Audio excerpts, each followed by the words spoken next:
Afternoon, date 2/9/2014. We're gathered here today to look at the S&P daily chart. Here is the main driver. We've had a lot of S&P 500 companies reporting here in the month of January and February. This is their first quarter to report. One of the things that we updated everyone on, and all our traders around the world, God bless you all, and U.S. traders, same thing. What we did call for was why January was going to be different. Why we knew by looking at the on-balance volume and a lot of other things and our proprietary systems that we have is that we were going to come down. And that now would be the time for a market to adjust itself from that overbought level.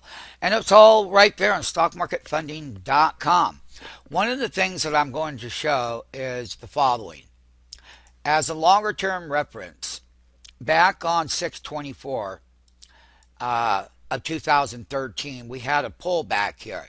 And we had a run and a pullback and a run and a pullback and a run, and then we went sideways, and then we started out 2014 an extreme overbought level at the 1850 level, and that we were going to have a nice size pullback.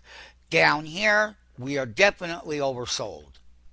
Short term, oversold. Definitely we are. So the thing about it is, whether it's an overbought market or an oversold market, you're going to have directional price movement in the S&P 500 equities, and you are. What we want to do is show you how February is starting out from this particular time frame. When we hit the bottom here and that sell signal down here, referred to as a public indicator called the MACD, moving to average convergence divergence. When we broke down on this daily chart, we broke the key daily moving averages. The 10-day, the 100-day right here, and now we're above it. And we've had a good 2-day pop. As that market was putting in the bottom, you can take a look here. Once again, CBO Market Volatility Index, called the VIX. It's a fear indicator. And when we put in that low, we put in this high reversal here.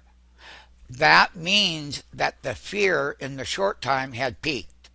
And when we went up off of that oversold condition, the fear level started coming out and people were buying the dip. This is the kind of ranges that will be here for the following year to come. And that a bull run from 2009 is coming upon us, as it is. However, when the fear level retreats, then buyers step in. So when this goes up, the fear goes down, period. And we got key daily movement averages that are going to be resistance levels. The other thing that would be very clear of from a daily perspective is that we're going to show you right here what weekly versus daily. So here is where the market started in 2009. We went straight up, peaked right here in 2010 on the weekly. Now, when I zoom in at different price levels, such as 2012, we were in a weekly level consolidating the long range of that 2009 low, because we were. And we had broke key resistance levels, and then that was a 2012 top right here. And that was it.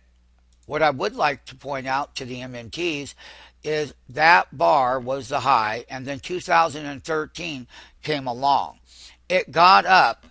The January move never did look back, and it consolidated the greater move on a weekly 5-week level. Not only did it consolidate it, then it broke out. And we broke to certain highs, to right here. And that was on 4/14, that was on April. Then we had a breakout to another high right here. So let me just show you exactly what those highs represented as far as the broader move. We will tell you from that breakout level that we went into calendar 14 overbought, and that an overbought market is a sell. And the fear indicators also demonstrated that in that other chart. So basically, when you look at the Dow and how it performed in the other video, you can take a look right here at 17, where I drew that little trend line there on a weekly chart this last week. You can definitely see we were 1740 or below it, and that weekly went straight up.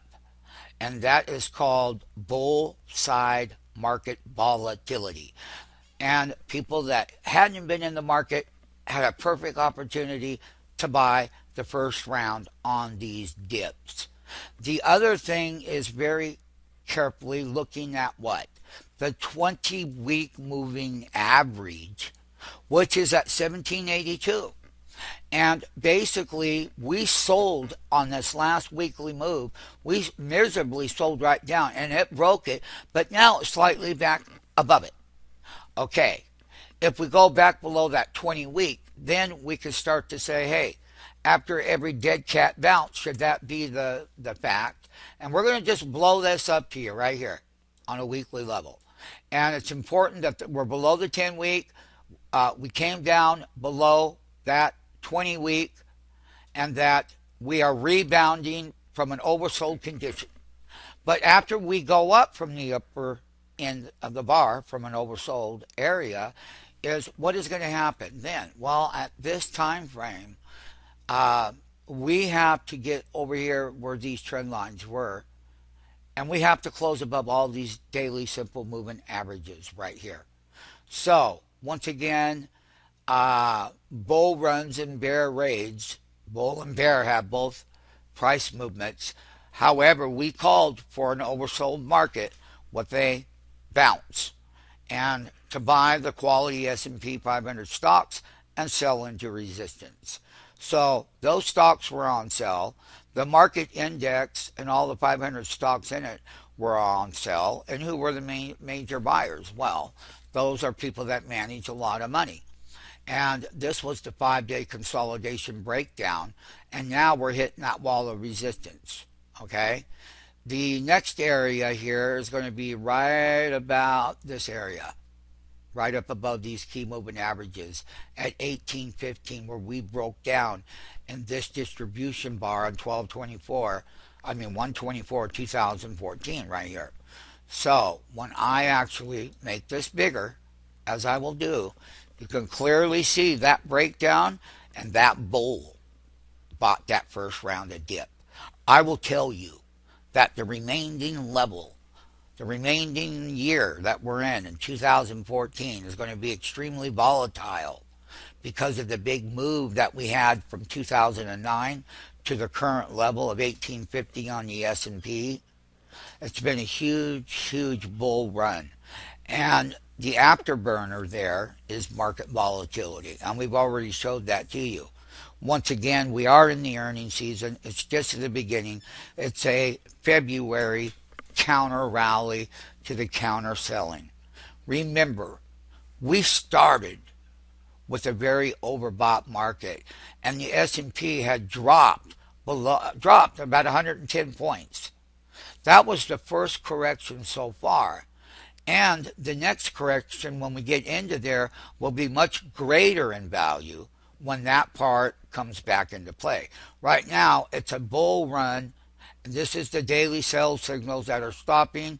They're turning, and we haven't had this kind of a market in quite a while. S&P 500 index.